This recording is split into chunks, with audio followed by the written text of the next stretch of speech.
Welcome back, everybody. Welcome back to the Canyon. Welcome back to another installment in the Quickview series. The Quickviews are rapidly filling up the channel as like the biggest playlist that we've got, Quickview stuff, because people want to know. So again, this is, and I never get the phrasing right. Sweden via, I don't even remember where they're from. Directly from Powerhobby, the new Powerhobby Grabber Ultra Soft, which we're doing this a little different. Ordinarily, what has happened is I will have had these opened and vented, and 3 of them mounted, and then we go through the mounting process of the final one together. But I was like, you know what? It's a different day. We're going to do different things. We are optimistic, but so very cautiously. As the Grabber, the Powerhobby Grabber, which is a terrible name. There's tons of names out there, guys. There's already a tire called the Grabber. So you'd be like, I got those new Grabbers. But the reason for the caution and the optimism is in partnership with Jetko. And Jetko, I mean, you got to give them this, whatever this compound is.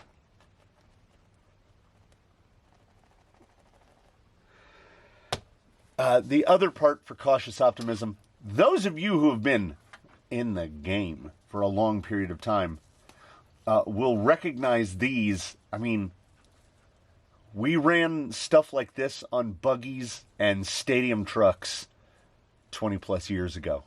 This is this is a mini pin. This is just a mini pin. These are mini pins.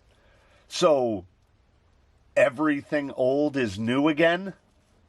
There's a very J Concepts look to the whole outside of this. I'm going to guess that these are going to be bubble juice.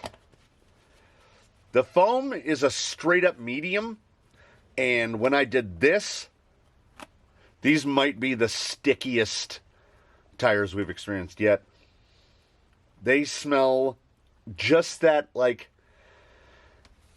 disgusting is way over here, and this doesn't smell like a tire at all is over here. This is kind of, the arrow is pointing more towards the disgusting, which the more exotic the compound gets, some of them start to smell sweet, some of them start to smell funky. We have no ribbing, no belting, nor should we. They will definitely pass this test. You can turn that thing into a ball. We don't do tires that don't have this.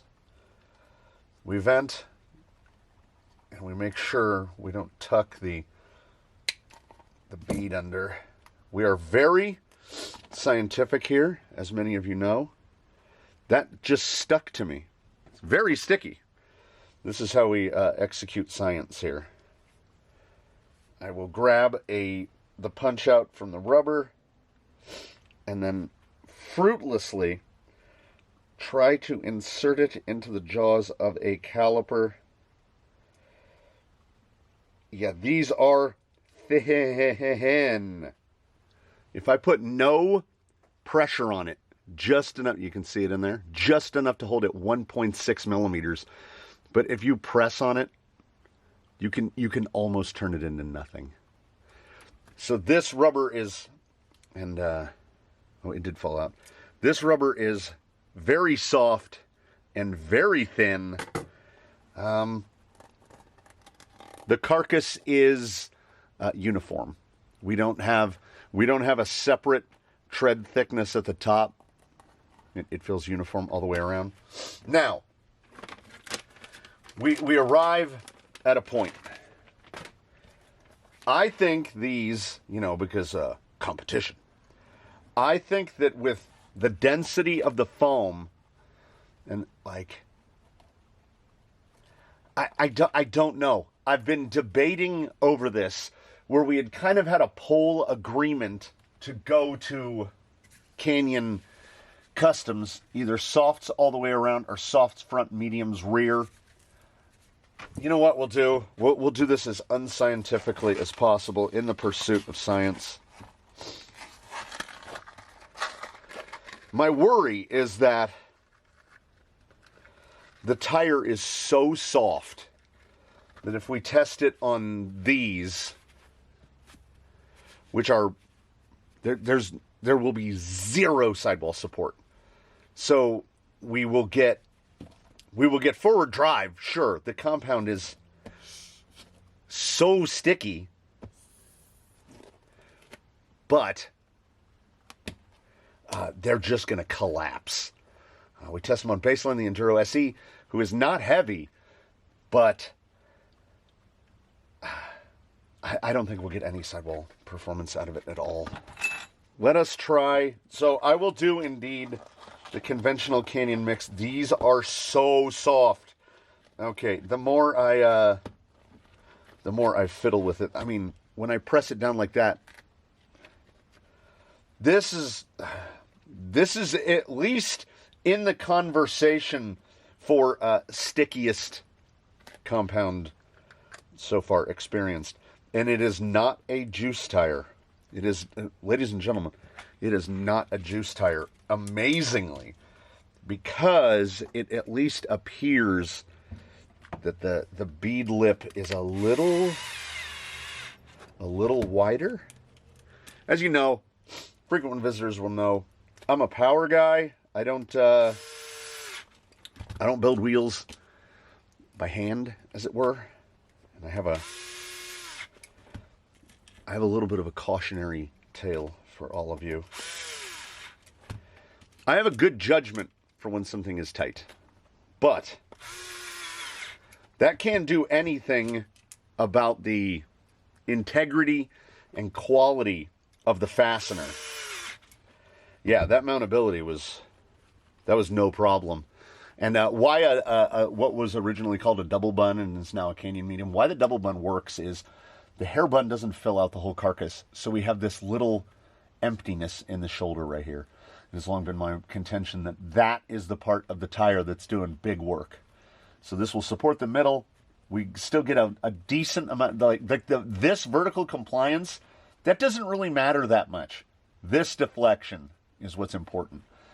So before I build 2 and 2, so we will do softs, which is 2 wraps of the reticulated polyethylene. We'll do two softs and 2 mediums. Run the mediums in the rear, softs in the front. I have to ventilate the rest of them. Do all that. We'll just we'll cut away for that. What I need to show you a thing. If you are a buyer of cheap beadlocks, which I am authoritatively, this is going to be a little. We're going to try to get in here as much as we can. Okay.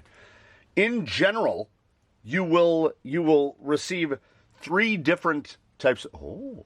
You will receive 3 different types of fasteners to bolt your economy beadlocks. Your economy beadlocks together. They're almost exclusively M3. Some of the Steelies are M2.5. That's a different discussion altogether. In the M3, these are the 3 that you're going to see. Working from right to left. This is an M3x8, which uses a 2mm driver. This is an M3x8 that uses a 2.5mm driver. And this is yet again another M3x8, which uses a 2.5mm driver. The differences between these are, this one uses the 2mm, and the outside of the head is 4mm. This one is 2.5 driver and a 4mm head. This is a 2.5 driver and a 4.5mm head. Let me just break it down to you in the simplest terms. These 2 right here, don't use these. Don't use those. The 4mm head is barely bigger than the pre-drilled opening. So see how these have started to flare out a little bit? That 4mm head will crush that land and start to squeeze it out. And then the 2mm one, you will strip them out. You can strip them out by hand because it wants more torque than the fastener head can apply. I don't think I have ever stripped one of these out. The bigger head with the 2.5. So, if you don't have a surplus of screws, most of the wheels are indeed going to come with these. The 2.5 with the bigger head. If I can get these aligned correctly, I think you can see right there. We're only talking about, some of them are 4.5, some of them are 4.4, but this one is dead 4 millimeter. So you're talking about between 0.4 of a millimeter and 0.5 of a millimeter worth of difference. And let me tell you, as a person who has had to assemble and disassemble hundreds upon hundreds of sets of beadlock wheels, that this is it. A deal breaker is also, we deal almost exclusively in 6-hole. If you know that you're going to build that wheel one time and never again, you can buy whatever you want. Go purely cosmetic. If it's a wheel that is going to be like your day-to-day use, it might move from one vehicle to another, ensure that it is 6 bolts in the back and has screws with a 4.5 millimeter outside and a 2.5 millimeter driver. Because one of these wheels, I had to drill out and extricate 2 screws that had stripped out. And when I drilled them out, they drilled out dead flush to the top here. So you've got to have cobalt drills on hand, and you drill cobalt into the center of the screw down a little bit, then reverse it and hope that the bit is still sharp enough to grab the screw, the busted fastener, and pull it back out. It's not fun. And you don't want to, like, I buy cheap wheels on purpose, and we don't want to throw away $30 worth of wheels because we've... And I can't even say we've gotten overzealous in the tightening. They just... Some of them... These are not graded fasteners, folks, by any measure. And we can't just switch to conventional graded fasteners because the heads are too big. So we are stuck using beadlock specific hardware. And of the beadlock specific hardware, these are the ones that will punish you the least. So if within your means, throw the others away. A way to get around this, if you don't have any extras, like I have bags of them. If you don't have any extras, pick yourself up a bag of scale hardware. Okay? Follow along with me. A bag of scale hardware. The ones that look like bolt heads. Do I have a set of loose wheels? So, scale hardware, right? Looks like this. Everybody loves scale hardware. This will free up a bunch of those, and then you can use them in the back. So, see, you can move fasteners around. Okay. I've got to punch and mount the rest of these. Then we're going to put them on the vehicle, and we're going to take them out, and we're going to run them through the test protocol. We're testing yet another score sheet. I've gone back to... I went away from dry erase and went to printing cards, and then I was like, you know what? I kind of miss dry erase because then, we're saving a tree. It's just a little piece of dry erase cut out. I still need to put a clip on it so that I can mount the dry erase pen up here. It's also lighter. I'll be able to carry it around. We'll see how it works. First run of that. Don't use those screws with small heads. I'm going to get these other 3 mounted, and then we're going to do things. It was going swimmingly, and then tire number 4 decided to fight me. And I'm not 100% confident in that one lead. You thought I forgot, didn't you? 120. 47. That is that's right there. We're talking 475s, right? I mean, is this going to be an all compound is everything tire? Could be. We're not going to talk about the appearance because, I mean, let's call it what it is. If you're running a Rupture or a Rover or something like that, you're not concerned about cosmetics either. I would say that extends to megalithics as well.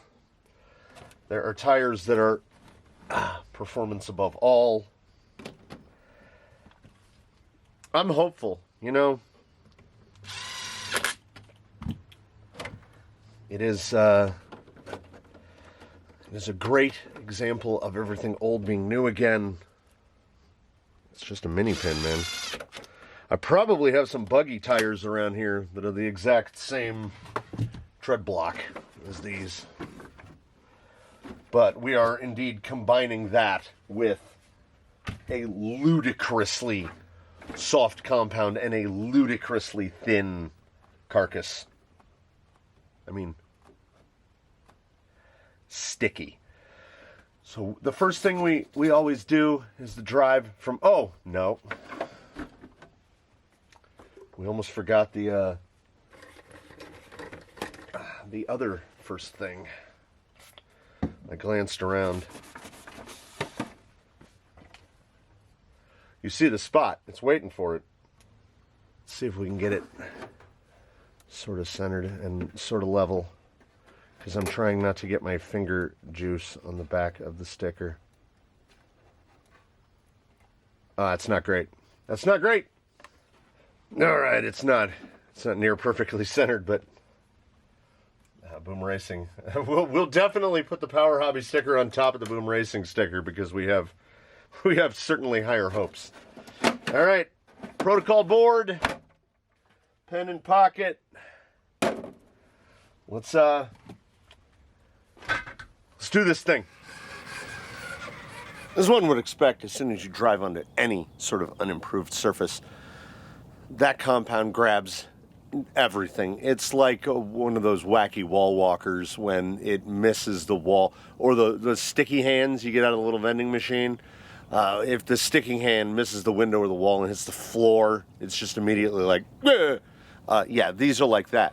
But they don't hold on to anything because, I mean, effectively they don't have anything in the way of lug. They have a lug, but that lug is 2.5 millimeters tall.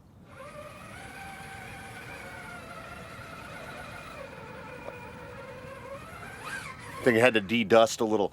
I genuinely thought it was just going to straight up. Okay, we'll clear the dust a little. Yeah, more like that. Yeah, that is not what I did not anticipate. Okay, second, the mini bean here, we'll get right here. We're going to go straight over it. Not quite.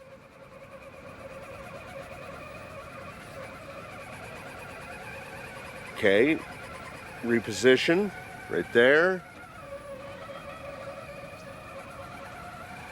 A little bit of shuttle. Yeah, it is exactly what it is.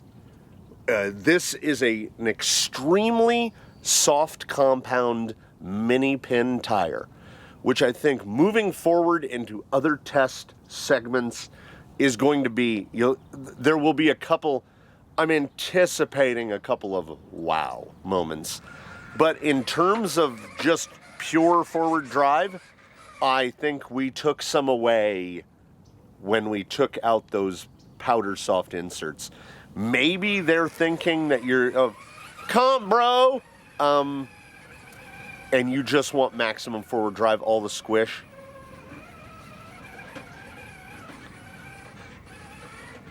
Yeah, the positionability is good. I think right here we're not going to have any issue pulling up. The side, yeah. Yeah, there is the amount of drive, the exact amount of drive you would expect in these tires. The carcass is very thin, the lugs are very small, and the compound is absurdly soft. Like, this is above and beyond J Concepts green, Hot Bodies HBI pink, Vanquish red. This is really sticky stuff. Now, sticky stuff is full of the volatile stuff, and that's going to gas out. What will these do over time? Don't know. This is a quick review. We're not really concerned in what happens to these in a couple months.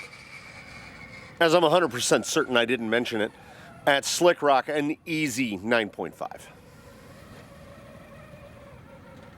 Okay, that's lower than most. But yeah, I think we've got it. Yeah. Now, virtually nothing in the way of side lug. It's a little bit of a side web. We should be clear on the rear axle. Didn't get a superb entry, but the thing that separates utterly remarkable from others is the ability to pull that line that others can't. I'm not saying that was bad. We're going to combine and divide by 2. The gut shot right here, is it more suited to this? But I do feel that stickiness, every time you come down onto the dirt, I feel like your traction drops a little bit. Like right here, I want more drive right here. You can see the tire puckering over in the back.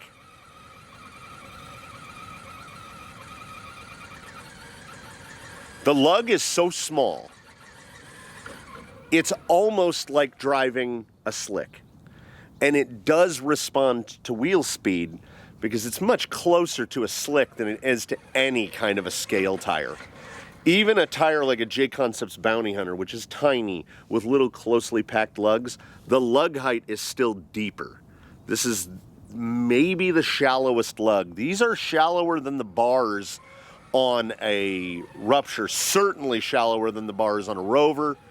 And I think these tires need to be compared more closely to Rupture. But again, right there, that's exactly what you want. Now, I don't know if you noticed it, but I did. The tires have what I will call wash to them. They kind of side to side because we have bars that only run in one direction. The bars run side to side. We don't have any longitudinal bars. So the traction of this tire is going to be much better in some circumstances and worse in others. I'm going to give that, I got to dig the pen out of my pocket. I'm going to give that a 9.3. I mean, we're doing pretty good. And I think side hill, honestly, I don't know. I'm not going, no guessing. Because there's the constant interference of what do I want it to do and what do I think it will do. Now, much of that was out of frame, but we have this little, I don't want to use a word like crotch, but there's a little crotch between the rocks. And some inserts, it's more difficult than others for it to transition through there. Absolutely planted. And we've got an insert combo here that is built for this. There's that little bit of slip. Now, right there, you could see passenger rear lift.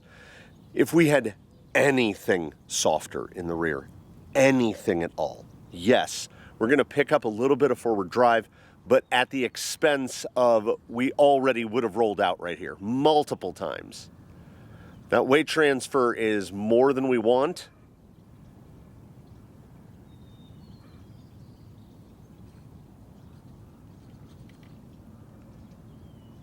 Yeah, see, the compound, the tire itself, with how thin that carcass is and how soft it is, driver rear insert is the only thing holding us on the rock right now. The tire is not doing it at all.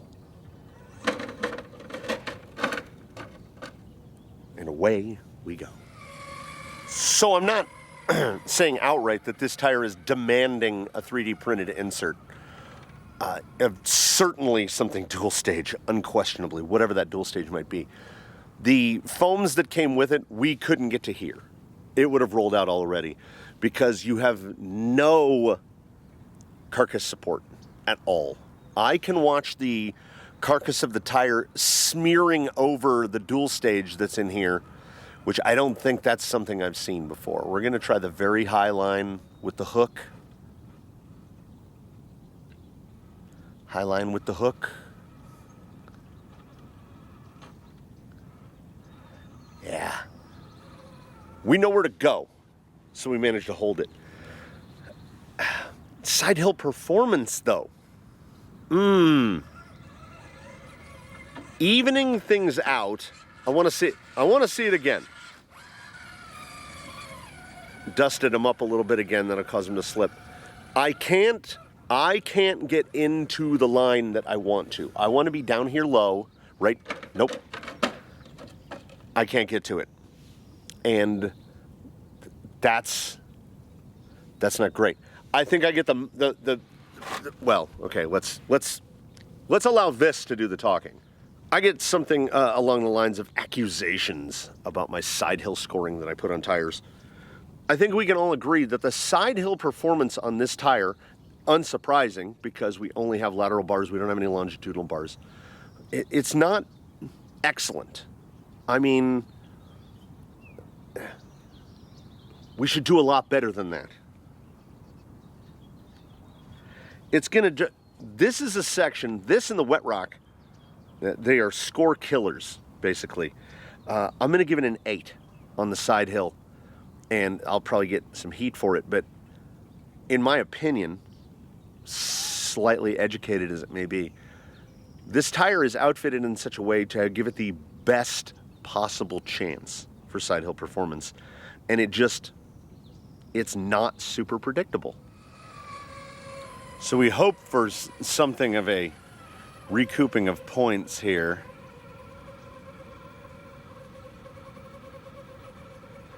Little traction hop. The lugs. Okay. The lugs are very small. The compound is extremely soft. And what I'm finding is that it's responding to greater applications of wheel speed than what I would typically apply. And when we get into that excess of wheel speed territory, most tires can get good with some wheel speed. So we'll try slow, even though we know we're just going to get to the hop spot here. See what I'm saying? See what I'm saying?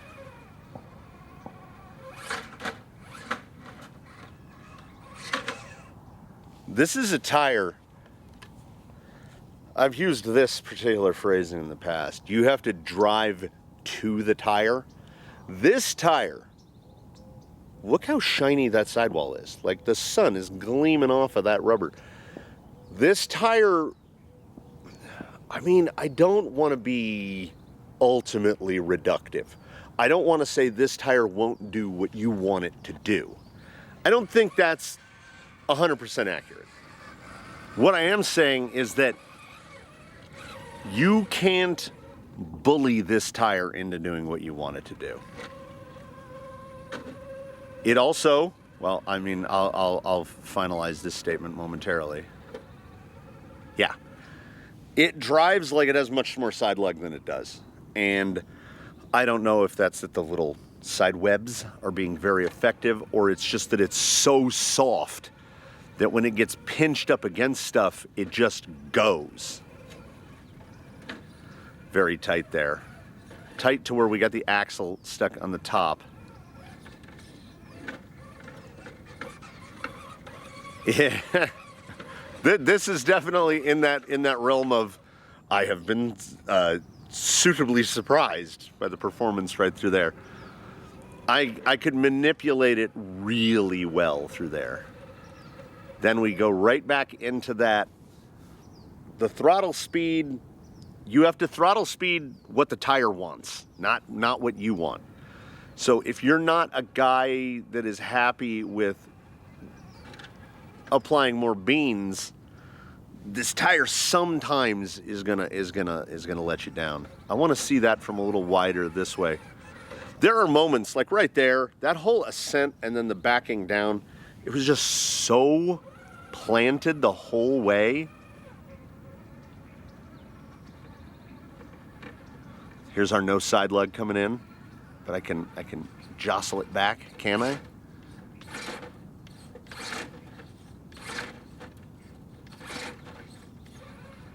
This is a test of maneuverability and positionability, you got to give it that. I know we're doing like time delays on this. I gave the score at the Beast of a 9 even. I think that's pretty fair. Here at Oblivion, I'm going to go with the best it's done so far with a 9.6. Again, we are afraid of speculations, but I think Daphne's is going to be pretty good. There's nothing quite like an obstacle where you get to test 3 things all in one sitting, which is great. I mean, excellent, excellent.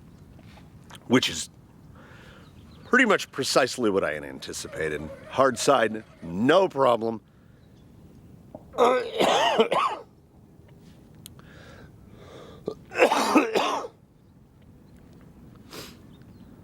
Soft side, as of recent, has given some tires fits.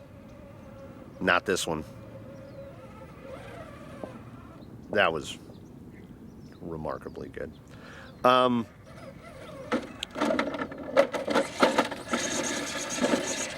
When we're sitting here on a score this potentially high at this obstacle, well, we have to hit it again to make sure. Yeah, it just drops back in. It's like exact.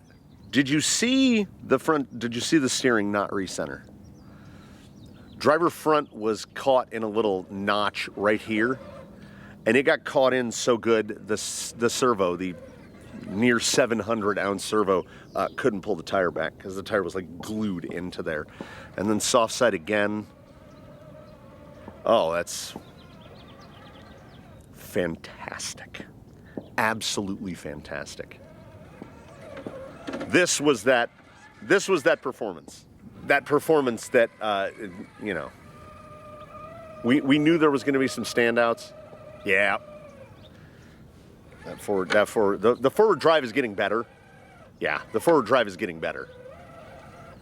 We'll go over to the hard side here. Hard side, get a little belly up. Yeah. The landings on the bumps are going to be super predictable, even with no chevroning. Yeah, that forward drive is right there. You need to use very little. I can stop almost mid-bump, let go of the throttle, and you'll have no fallback. And that bump is straight. Again, being helped out here, Canyon mediums in the rear, we're not going to get that like explosive kinetic return of energy. Ooh, got a little wild there. A little wild. But the amount of bump that you actually have to apply to get this thing to bump is nearly nothing. I had much more, yeah, the control on bump is right there. And again, I think that is, strength is weakness, weakness is strength. It's that tiny lug. There's not enough lug, and there's no directionality to lug, so it's not going to shoot you one way or the other. It just kind of goes and then grabs. I am going to be very interested when we get back to do wet rock at the closing. Am I going to see any kind of feather on these lugs? And I genuinely hope not. Look at that. Look how high up it'll get.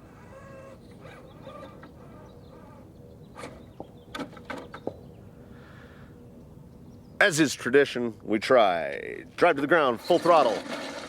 Most tires, particularly tires without big side lug, they don't like this. So you steer up, you hit reverse, and there it is. This is kind of becoming the new state. I don't want to say that tires are constructed in a way as to be conducive to this. That was a nose hit. We had to bounce the nose off of that rock a little bit.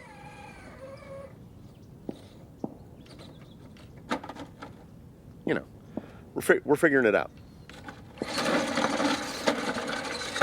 Oh, I had it. Yeah, the self-right, again, we're sticky, but this is loose over hard. So there's nothing really to stick to. I think on a much harder surface, which, you know, you're going to beat everything to hell, we could probably self-ride a lot easier. So let me set the controller down. I did put the pen in my pocket. Daphne's third, well earned. 9.8, which is effectively one of the highest scores we give out here. Self-writing, I'm going to give a 9 even, 9.0. Bump, that's a 9.7 on the bump. We've got surface transition and wet. That's all we got left.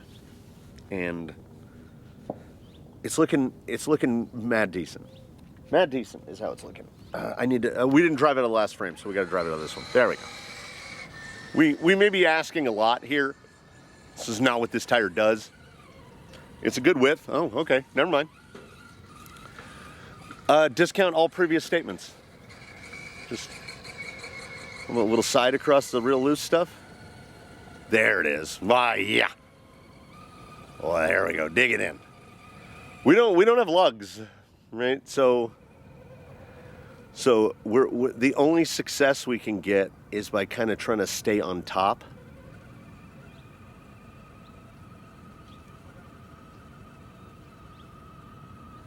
Better than I thought, for sure. Absolutely better than I thought. The compliance is still pretty good. That is very loose, very, very loose. To give you an idea of how loose, very loose. And like, we can sidle across it.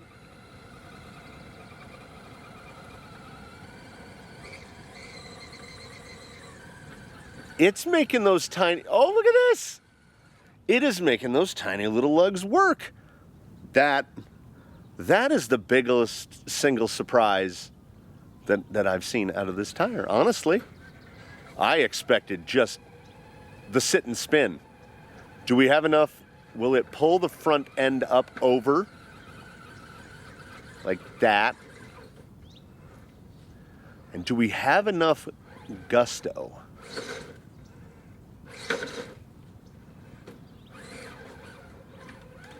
Yeah, there's just not enough raw traction, right? We don't have a sizable lug, so we can't really grab. In the perfect situation, it's going to transition off of loose to hard with no issues. And I honestly, I can't say how these would load. The lug is so small, and there's definitely more negative space than there is lug. So there's not a lot of space to load. My fear is that you could just turn them into glazed donuts to where they'll suck up mud all the way around, and then you'll just have a mud disc. We're going to find out how they do in wet, but we're not going to find out how they do on a mud disc.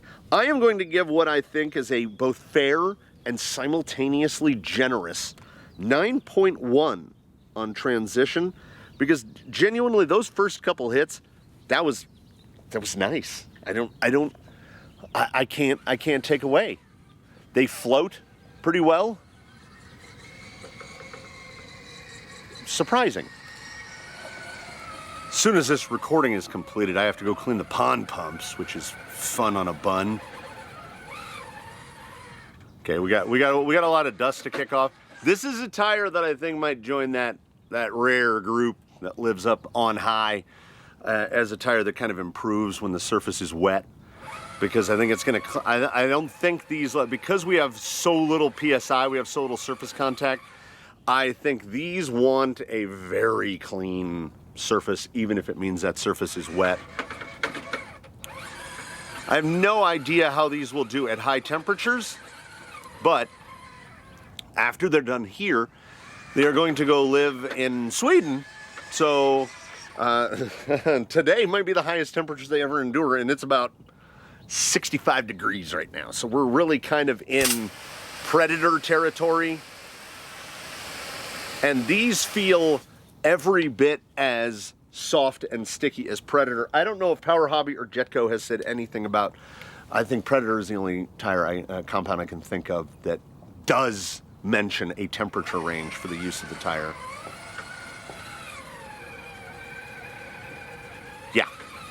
There's actually a little bit more traction in the wet. And you will note, as we come up across here, that you can look. The lugs, it's almost difficult to tell that they're actually wet. In terms of wet traction, let's try it. We had a little problem right here. There's that hop. We can come over to the side. Oh, yeah. Yeah. Oh, easy. Easily. Easily. I would put these, and I'm going to, 2/10 better than the regular dry. 9.7 on the wet. No problem. Which would give us a total. Average / total. If you want to average it, you just move a decimal point over. We test 10 obstacles here. There might be a little multiple things that are tested at each obstacle. We test 10 test points. Each test point gets a score effectively between 7 and 9.9. Across that, the Powerhobby Grabber scored a cumulative average of 93.7. It had a singular instance where it didn't do well, and that was on the side hill. Now, I could be coerced, I think, into upping that side hill score to like maybe an 8.5. But this isn't a 9+ side hill tire. It's not built for it. It's too soft, too squishy. Perhaps if your rig is much lighter, I mean sub 5 pounds, you could actually probably get away with those foams, and you might, well, you might be able to get away with it. I don't know. I still don't know if those foams would side hill. But did I say that 9.7 on the wet for a cumulative total of 93.7? And it scored below 9 one time on the side hill, because the Canyon custom inserts are going to give the absolute best possible chance. And okay, end of day, am I willing to accept that side hill score for this type of wet performance? I mean, I think many people would say yes, unless particularly the people that this tire is clearly aimed towards. This tire has not been banned yet. We don't know. Many places don't follow the straight Sorka rules, so maybe it doesn't matter. This is certainly not a tire for everyone. Oh, and I did want to look before we go up that wet again. There is absolutely no discernible wear on that tire at all. If we hadn't driven in areas where it was dusty, you wouldn't even be able to tell I had driven them, which is good. We didn't drive that much. Okay, I want to hit. There's a big puddle right here. Splish splash. Let's get them. Yeah, easily. 9.7. I could be coerced again to take it to a 9.8 in wet. We saw some. Okay, let me put it to you this way: if this tire had come right here and pulled over that, not done this maneuver, which is still very good, that's a 9.7, 9.8 performance. But this little rock here, with a little bit of black on it right here, if this tire pulls over the top of that like that, bump free. So if we can slow roll up this lip, right? Oh, man. If that tire had managed that, that's a 9.9 wet. That's as good as it gets. I am popping out the little, this dry erase pen is great because it is an eraser in its cap. We're upping it a 1/10. 93.7, 93.8. And depending on how you interpreted the performance at the side hill, adjust that score accordingly. We could get into the mid-94s. Now, who is a tire that we tested recently that was in the mid-94s? Proline Trencher. Now, I think that the scoring of this, even to the Trencher, that's accurate. The question would be, if it's 100 degrees out, how does the Grabber do? And I don't know. We're past that time of year. We're already off of daylight savings time. We're under the thing. We won't see a daily high above 85 for the rest of the year. So blasting tires with the summer heat is thankfully behind us. So the Powerhobby Grabber did, I think, well, let's be honest. Full disclosure. I have estimates in my head of how a tire is going to do. Just like a gross, just a number out of 100. And I thought to myself, this tire is like is a sub 95. It's probably like a 94. 94 was the number in my head. So when we land on 93.8, if you think that I have the wherewithal and the mental capacity to guess all the scores in together to land on a 93.7, 93.8, I do not. I do not. I have to write them down because there's no chance here on this green earth that I could remember all 10. Like, it's behind me right now. If you were to ask me, what did it do on this? I'd be like, 9 something? So I didn't, I guessed this tire was going to be a 94, and then it landed a 94. I didn't score it to land on 94 and fulfill my own prophecy. The tire just happened to do it. I get tires that surprise me all the time. I love being surprised. Let me put it into context. I'm building this, I don't know, I guess when you get married now, they put like a backdrop behind the bride and the groom, like a wooden thing. You can find them on Pinterest. I'm a Pinterest facilitator by trade. So I'm building this big wooden backdrop thing, and my wife texts me and says, they want you to build this thing. How much would it cost? And I go, materials, probably about $170 or so, give or take. And it took me a couple of days to build it. And she goes, all right. She sent me the money through one of these newfangled things where kids send money to each other. And I go to Lowe's and I put all the stuff and I go to checkout and it was $170.38.